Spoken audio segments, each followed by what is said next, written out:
Hello everyone, welcome back.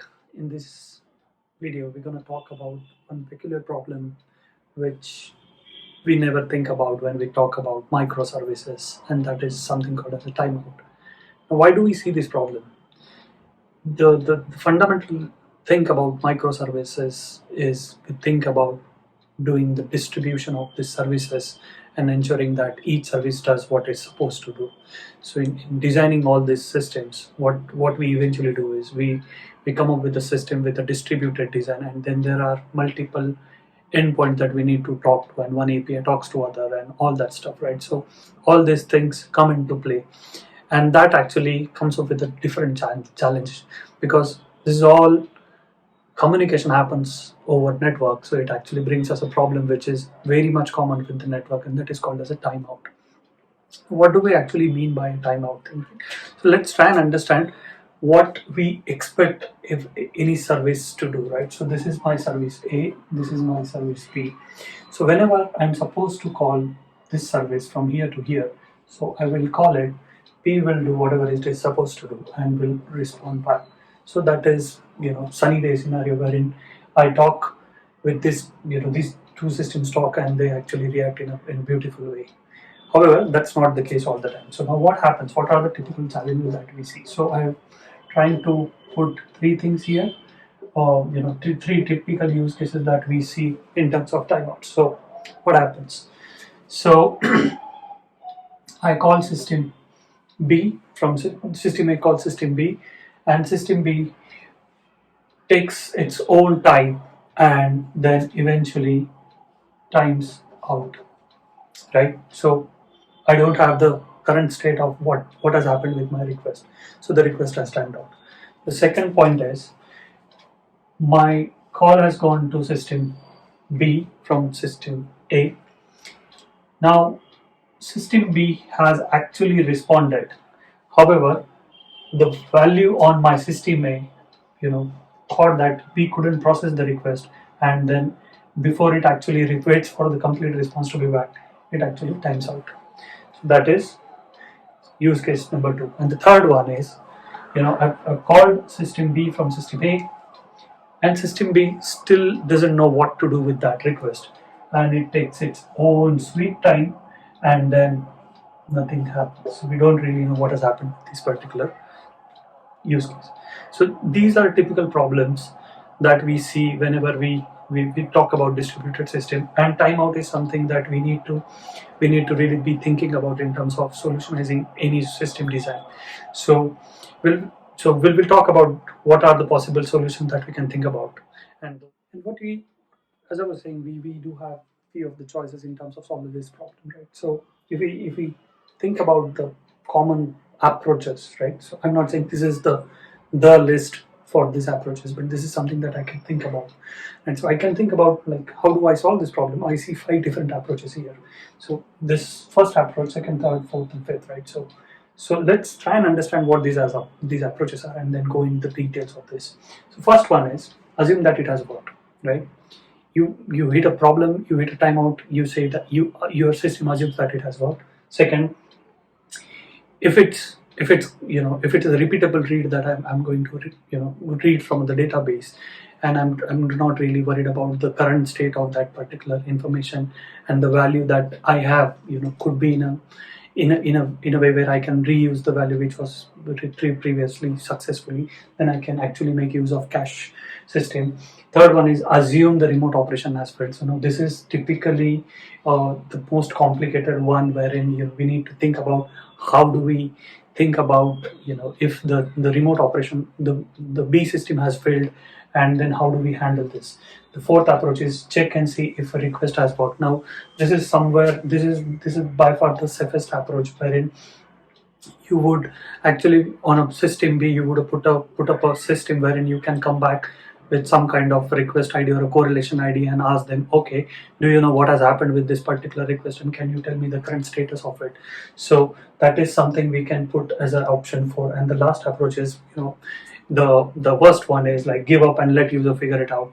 What do they do with their own request, right? So let's try and understand each in detail, right? So approach one, let's let's assume that the request has worked. Now what are the possibilities, right?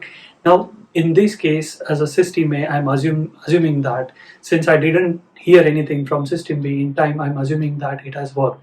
But is that the right thing to do, or is that the right kind of assumption? Because it's quite possible that the system B couldn't actually work it out completely, and we as a system A is now assuming that this has worked, and the system B will have any kind of fail-safe operation in its own system to actually pick up the failed request and then process it. Now this would work only when there is no hard dependency between two different systems, and system A doesn't rely on the response from system B, and then actually depends on it to do the next call, maybe to the system C. So this is typically called, assumed as a fire and forget system, wherein you make a call to the system, backend system, and then assume that it will work.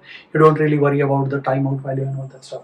The second one is, as I'm saying, right, so the caching of commonly made requests to the backend is a pretty common concept, and we usually use the cache to store the values within system A so that it doesn't have to make a round trip to B, and that would only work as long as that cache is still valid and has not gone redundant.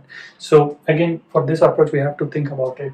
The approach 4 is check and see if the request has worked. Now as I'm saying, right, so system B need to design it in such a way that whenever I come back with the same correlation ID, and it can actually tell me the status of my earlier request, and doesn't start the processing in from the beginning in entirety. So that actually gives me a peace of mind that if it is a transactional stuff wherein I shouldn't be doing something twice, then actually this will actually tell me I'm not eventually making the payment twice, and actually before I initiate the payment one more time, I actually come back and see if that request has already worked or not. Last one is the worst, so let's not talk about it. So the third one is assume remote operation failed. Now this is by far the most complicated matter. So let me rub out and let's talk about it in detail. Let's talk about this third approach in details. Now when we say let's assume the remote operation has failed, so as a system A I would like to do the retries, because I'm assuming that system B has failed for some reasons, and I need to start doing the retries. Now is that the simple thing to do? No, not really, right? So first thing we need to consider is it safe to do the retry? If I'm trying to make a payment and my payment has timed out, I don't know the status of the payment, and what if I initiate the payment again, assuming my remote operation has failed, right? So I can't just go ahead and make another payment, because that would put me in a situation wherein I have made the payment twice for the same account, maybe from the same beneficiary to the same receiver. So that could actually lead to the problem. Another challenge that I could see is, how do I do this? How do I do the retries? Would it be a synchronous call or asynchronous call? If I'm making synchronous call, would that have any impact on the system's performance? And if I'm doing asynchronous call, how do I manage those calls? Okay, how do I actually ensure that there is a that there is a coordination between these two calls? How do I actually ensure that? The next question that I need to think about is, how many times I need to retry. Okay, first call I made, I then understand, okay, the call hasn't gone through, so let me try one more time, and one more time, and one more time. Where is the end to this? Do I need to fix the underlying problem? Is there a genuine problem with the system B, or is there any time that I should be actually looking forward for? Like, I need to keep on retrying for maybe next 60 seconds. Could be the worst thing, but how do I do that? I need to think about all this aspect when I'm designing this. Now the next point is, how do I put a artificial delay between these two? Now I do understand, I can't make all these calls each and one after another, and that could actually lead to the system's issue, because my system is continuously making out the calls. Now how do I introduce this delay? Adding delay to the system would actually mean a performance issue to the system A. Now this is going to put another problem in front of us, so we need to think about this as well. And the last bit is, what if the system is genuinely having issues? And what we are trying to do is we are assuming that it is fine and healthy, and we assuming that the operation has failed for some unknown reason, and we are keep on pushing our request to that system. Now, what's happening here is the system is already under pressure, and you are putting multiple retries on that system, deteriorating the health of that system, to a further down level. So we need to think about this. Now let's try and understand how do we solutionize this. Now try and understand what are the possible solutions, right? Again, similar to approaches, these are not the final. This is not the finance list of the solutions that we can think about, right? There could be more, and we can actually mix and match and actually handle this in a completely different way. But if we try and simplify this problem at hand, let's see how do we approach this.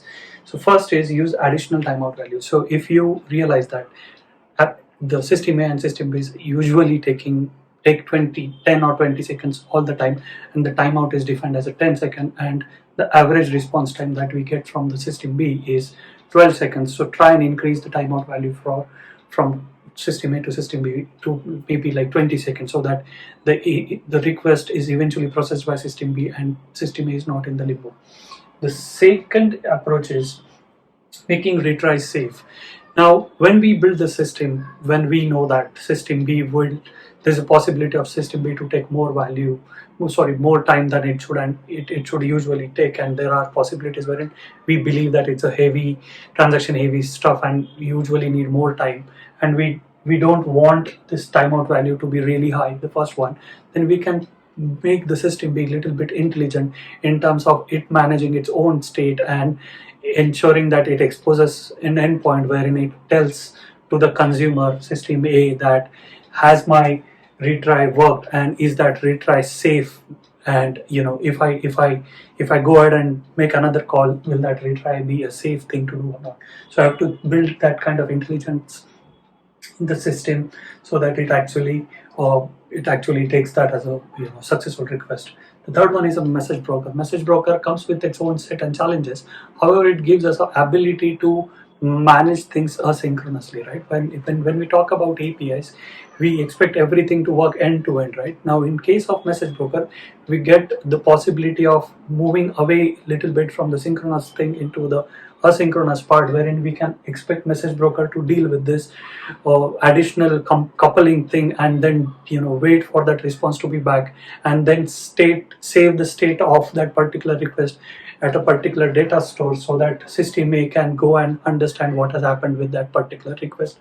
So message broker can really come in handy when when we think we need to deal with the timeouts here. And the last bit might sound really simple, wherein we actually go ahead and remove the network boundary between these two systems. What I mean by that, if we think system A and system B is really something which should be coupled together and shouldn't be working separately, we can actually remove the network boundary and then make them work together as one single system, and reducing this entire system of getting into the problem of the timeouts eventually. Yeah, that really sounds simple, but sometimes keeping things simple actually takes us the long way. That's all for today. Today we talked about the timeout, the typical challenges, the approaches, and the solutions that we can think about the timeouts. That's it for today, and we'll speak soon in the next one. Thank you.